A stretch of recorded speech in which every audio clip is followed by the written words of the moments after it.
Muy buenos días con todos. La primera Feria Virtual del Libro de España tiene el agrado de presentar desde la ciudad de Panamá a Luz Mari Castrillón, quien hoy nos hará la presentación de su novela titulada El mundo de Er. Adelante, Luz Mari, el espacio es todo suyo. Buenos días, me llamo Luz Mari Castrillón, soy escritora, vivo en Ciudad de Panamá.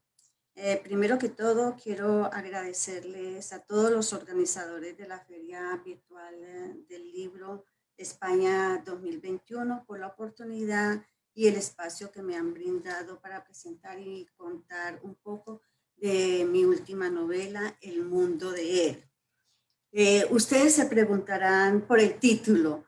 Pues bien, con el título yo quería manifestar las ideas que hay dentro del libro. Entonces elegí la palabra mundo porque para mí refleja vivencias, experiencias, aventuras y una vocal en minúscula y una consonante en mayúscula al evocar mi infancia, mi niñez, mi adolescencia, donde yo no estaba muy contenta con mi nombre. En realidad yo me llamo Luz Mari del Carmen. Y en aquel entonces decidí y una C mayúscula. Era un sobrenombre corto. Cuando empecé a escribir la novela, pensé en que fuera divertida para niños, pero también adolescentes y adultos mayores, y que cada uno de aquellos que la estuvieran leyendo se pudieran identificar y fuera de identificarse, pues entonces les dejara una enseñanza. La novela narrada en prosa y está escrita en primera persona. Es una historia con una mezcla de historias reales y episodios inventados por mi imaginación. Una niña que a medida que se va convirtiendo en adolescente cuenta algunas de sus aventuras, fantasías y hasta sucesos inexplicables donde se intercala lo natural con lo sobrenatural, basada en algunas de mis vivencias cuando yo también empezaba a ser adolescente y donde todos estamos como con miedos y temores. Hay varios escenarios que yo empleé para las aventuras de él. La finca del padre de él es una finca que mi papá en algún tiempo tuvo. La casa de la cesta es la casa donde él vive, es el lugar donde yo vivo aquí en Ciudad de Panamá. La casa de Duquesito, Duquesito es un tío hermano de su padre, es la casa, es la descripción de la casa de mi hija, y el Cerro Picacho, que es un lugar donde él se pierde junto con su hermanita, es un cerro que hay en Manizales, Colombia, y el colegio que yo describo de él es el colegio donde yo estudiaba. De ahí que entonces yo hice como una pequeña ciudad donde ella se va a desenvolver. Luego entonces escogí un personaje que físicamente se pareciera a mi hija cuando estaba pequeña y a quien entonces yo llamé Ernestina. Ernestina es la más pequeña de 5 hijos en una familia donde todos tienen cualidades especiales. Voy a contarles un poquito de la familia de Er y de la misma Er con pequeños párrafos sacados del contexto del libro. La madre de él se llama Penélope Nova. Según ella, es una madre hiperkinética. Bueno, o sea, es una madre que hace muchas cosas a la vez. Y su padre se llama Enzo Luna, a quien ella llama Principito, y está lleno de virtudes, de cualidades. Es un profesor de colegio. Ella tiene 2 hermanos mayores. Una se llama Coco y Keylor. Ellos son gemelos y ella tiene mucho cariño por Keylor. Keylor tiene una condición, él es sordomudo y es la duración. Ella dice que esos 2 hermanos son como la cabrita maltea. También después de estos dos hermanos, ella tiene dos hermanas más, Rachel y Maya. La una toca el piano y la otra es bailarina de ballet. Son como la columna vertebral de sus aventuras. Ellas son músicos porque su mamá trabaja en el conservatorio. A ver, les hablo un poquito de quién es Ernestina. Ernestina es una niña muy inteligente, ella toca el violín, es muy alegre. Le cito una parte donde la mamá hace referencia a ella. Para mamá soy una soñadora incurable, como un libro de cuentos. No tengo la madurez de mis hermanos mayores, ni sentido común. Dice que todavía camino en los zapatitos pequeños con los que aprendí a caminar, cosa que no es verdad. También ella tiene una cualidad muy bonita que es el sentido del humor. Leo. Mis fieles hermanos son muy calladitos. De vez en cuando logro hacerlos reír con mis relatos y ocurrencias. Entonces, cuando se acaba el cuento y la risa, mamá se altera y me ignora por un rato. Algunas veces me asegura que soy el arlequín de la familia, porque soy la que festeja con risas condescendientes todo lo que hacen los demás. Al final me enjuicia y dice que tengo las reglas de la casa como las estrellas, lejos de mí.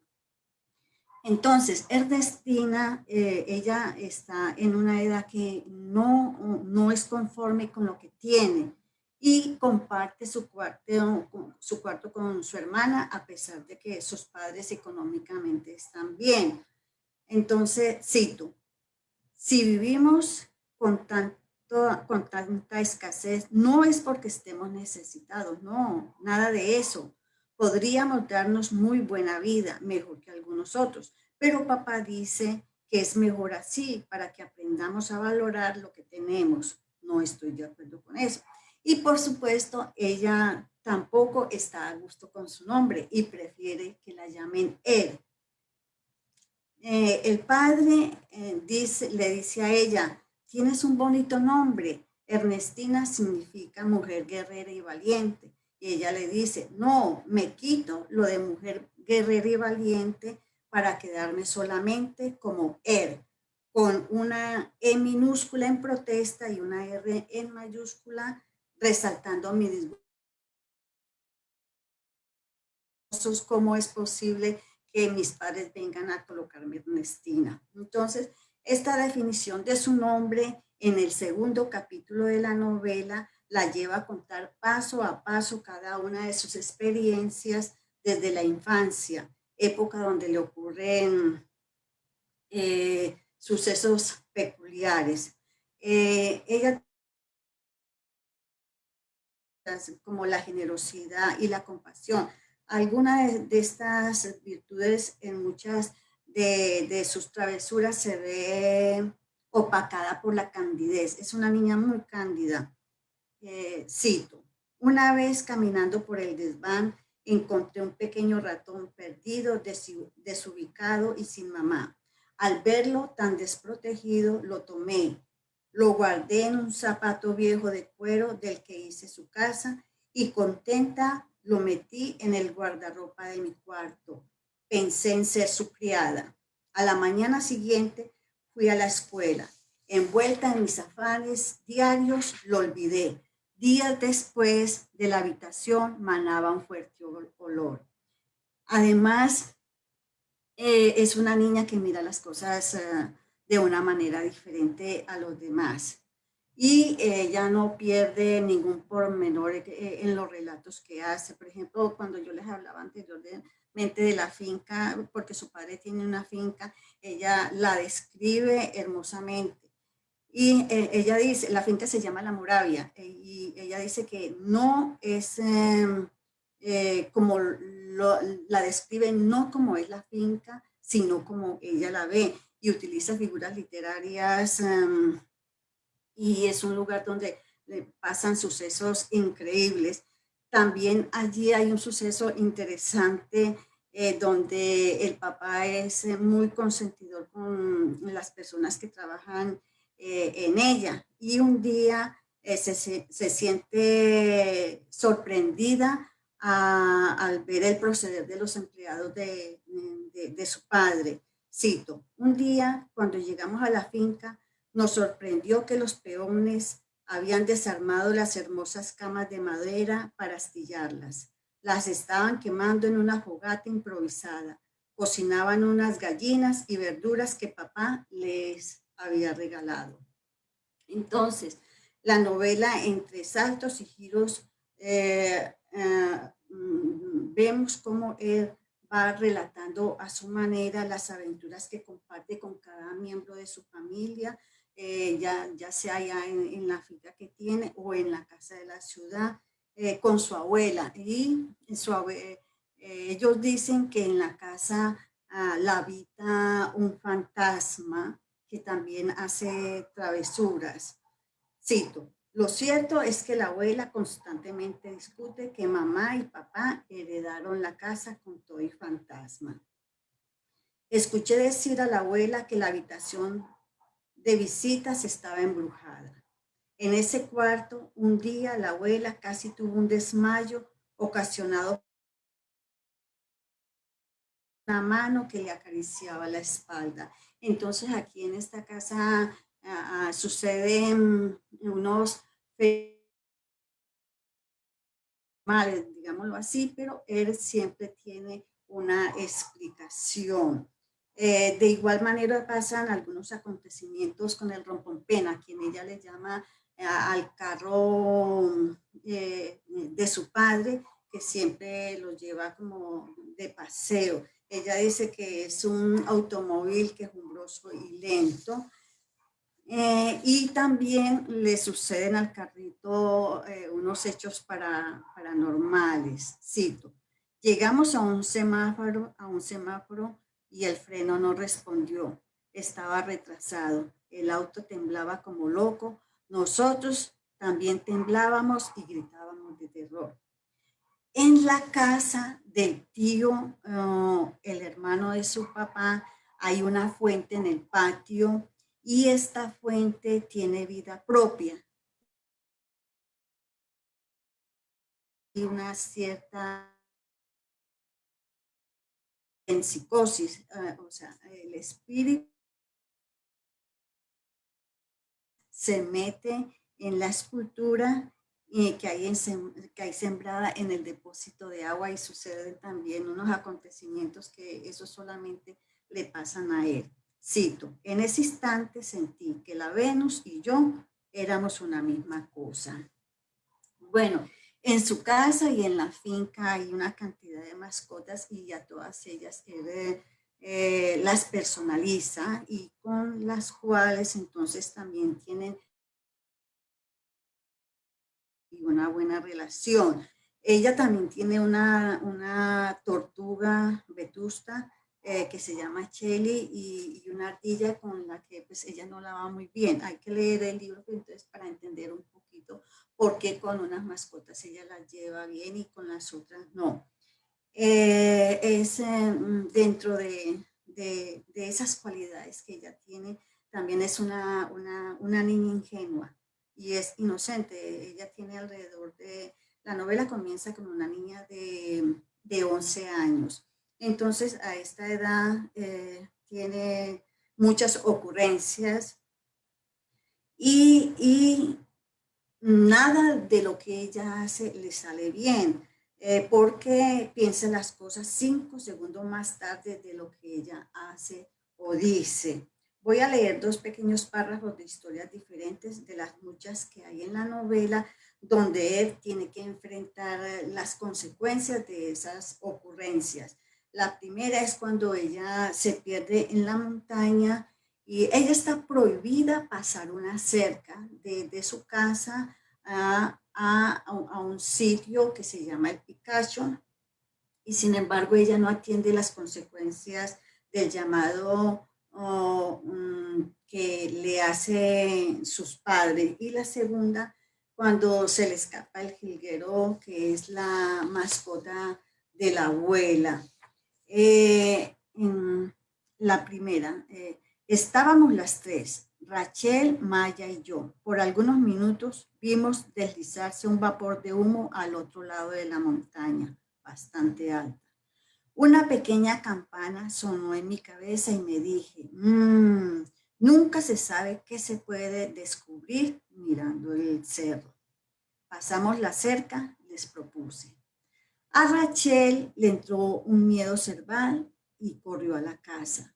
Maya y yo no tuvimos miedo en pasarlo. Pareció como si el bosque nos llamara. Entramos, había caminos entrecruzados. No estábamos investigando, estábamos explorando.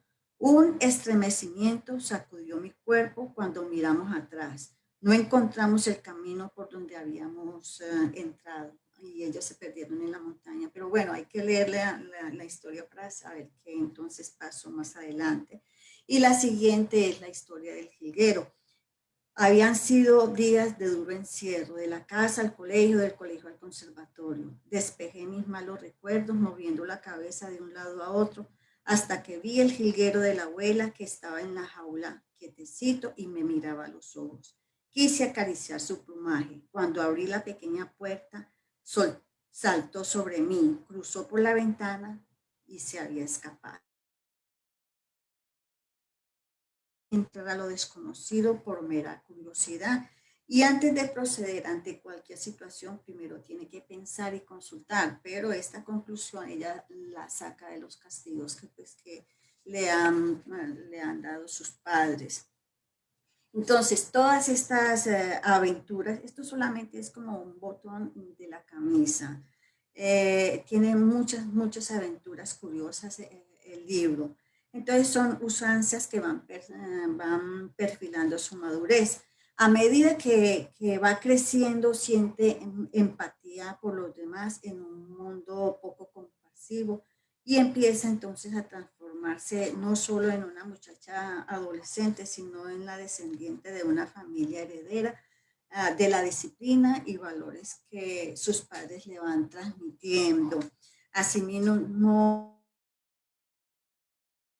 en la vida de él, en los que ella nunca pierde la sonrisa, por más triste que esté la situación, ella siempre tiene una sonrisa en los labios y la amabilidad tampoco la pierde.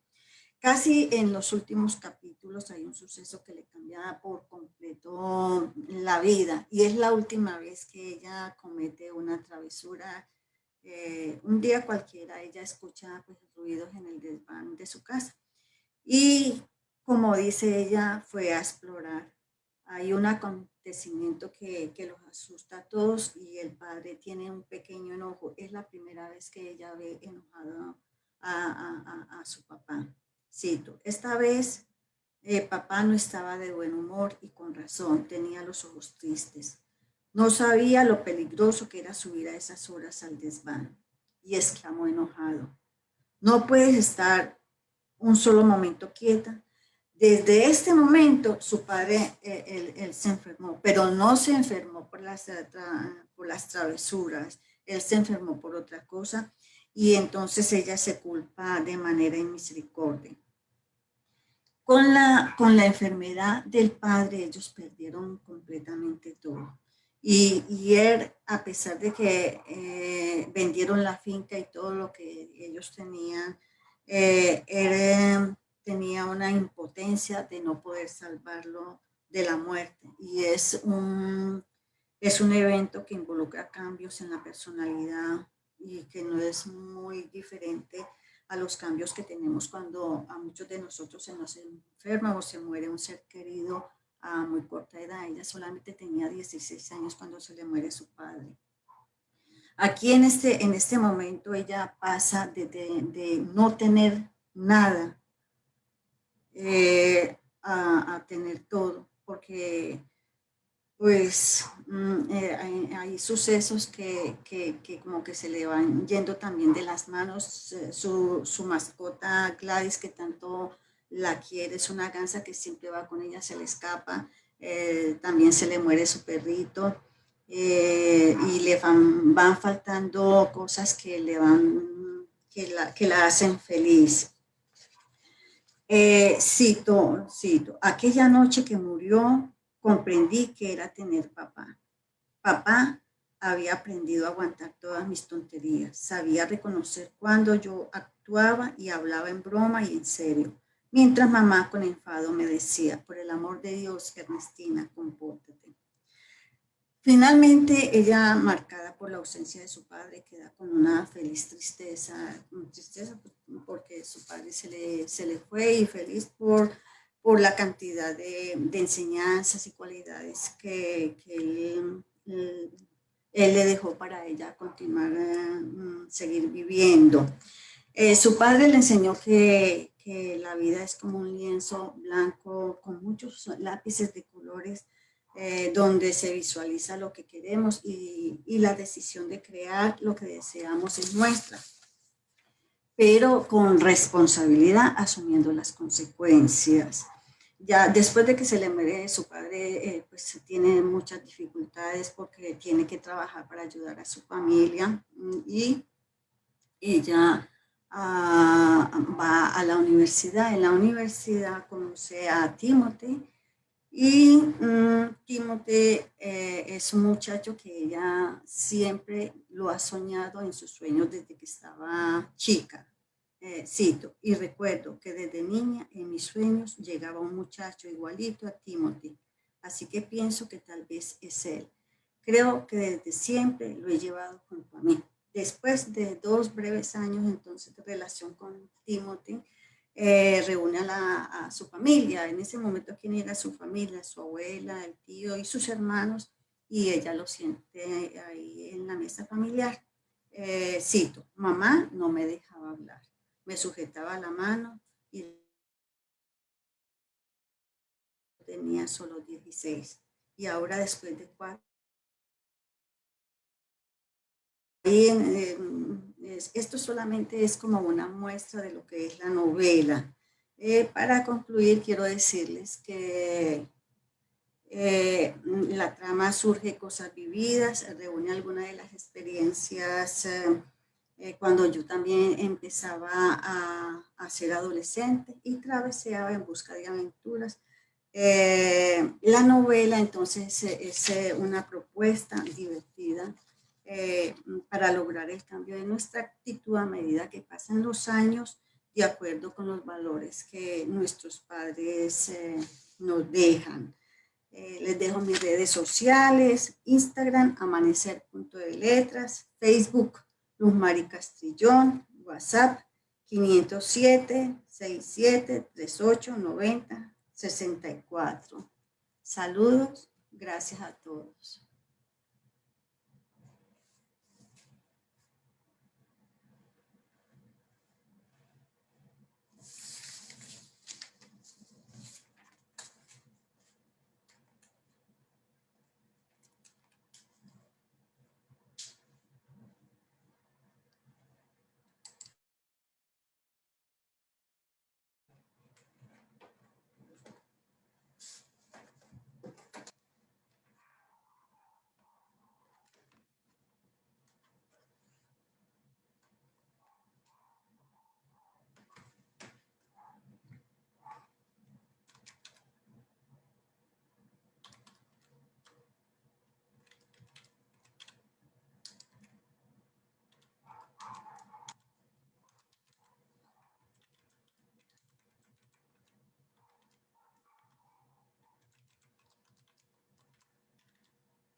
leer un poco de la manera como ella describe la finca de su padre, la Moravia.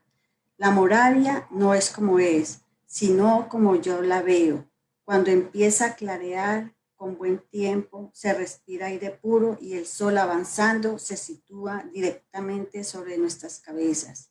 En las tardes, vientos penetrantes o lluvias torrenciales caen como una cortina sobre la meseta que se despliega de la colina. Salpica aquí y allá a unos pocos árboles chorreantes. Nos gusta contemplar a sus anchas esta tierra. Hay matas de café por todos lados, caballos, mucho ganado, vacas, muchos más de lo que recuerdo haber visto en mi vida. Tantas que durante más de 1 kilómetro sobre la llanura apenas se pueden ver, sino bolitas blancas en un fondo negro sobre la alfombra de hierba y flores como puntitos de colores por todos lados. Y entre ellas la sinfonía de sapos, grillos, cigarras, moscas que levitan y animales raros que nos recuerdan la proximidad a la montaña.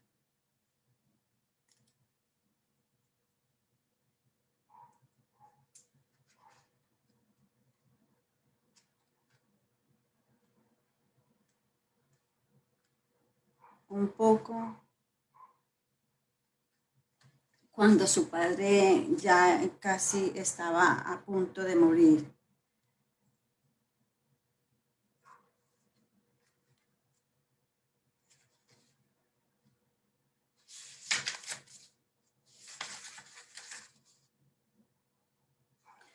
Durante durante los últimos 3 años escuché decir a papá que Dios nos concede lo justo, pero en el momento en que reconozco por primera vez que papá es vulnerable a la enfermedad, es duro.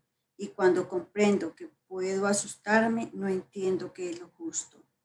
Papá no se va a recuperar, es la misma situación, tiene el corazón dañado. Hace ya de eso más de 1 año. Me he vuelto tímida, no soy la de antes. Mamá se ocupa de nosotros, de papá y de la casa. Ya es demasiado para ella.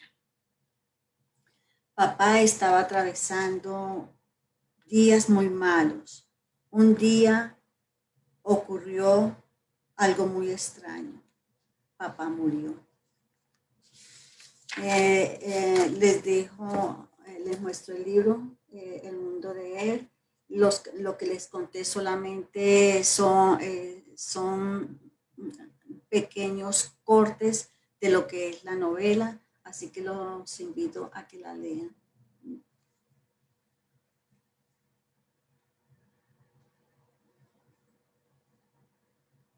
Gracias.